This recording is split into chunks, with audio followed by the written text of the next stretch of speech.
The eThekwini Metro Municipality has announced its plans to build an amusement park in the promenade at the beachfront.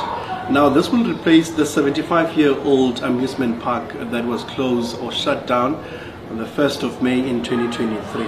This time around, it will be a 1 billion rand project which will see more joy rides in the beachfront. The joy rides will include class attraction including lightning roller coaster, Disco 24, vertical swing, and a 1,500 square meter vertical reality theme park with more than 160 interactive games and global esports activations. According to the KwaZulu-Natal Metro, this will bring about 500 job opportunities for those in the construction industry, and then it will then bring 900 permanent jobs for those who are in the hospitality and technical services. Mayor Cyril Xaba and Municipal Manager Musa Mpele said this will contribute greatly to the coastal city's economy and hope that tourists will now make Durban their choice of destination. They say the project will be completed by end of 2027.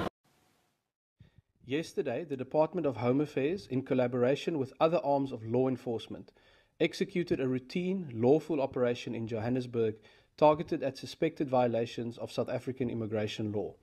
The operation followed after intelligence reports indicated that a number of Kenyan nationals had recently entered South Africa on tourist visas and had illegally taken up work at a center processing the applications of so-called refugees to the United States.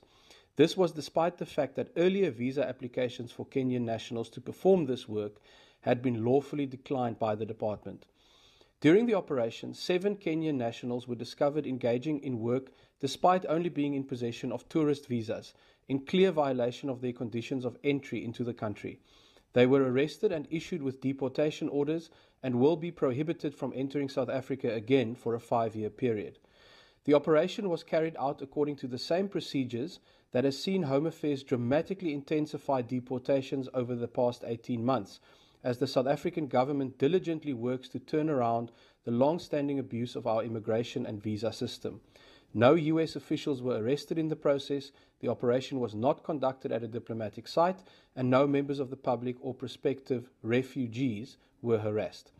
The operation reinforces Home Affairs' commitment to enforcing the rule of law without fear or favor, as no person or entity is above these laws. It also showcases the commitment that South Africa shares with the United States to combating illegal immigration and visa abuse in all its forms. The presence of foreign officials apparently coordinating with undocumented workers naturally raises serious questions about intent and diplomatic protocol. That is why the Department of International Relations and Cooperation has initiated formal diplomatic engagements with both the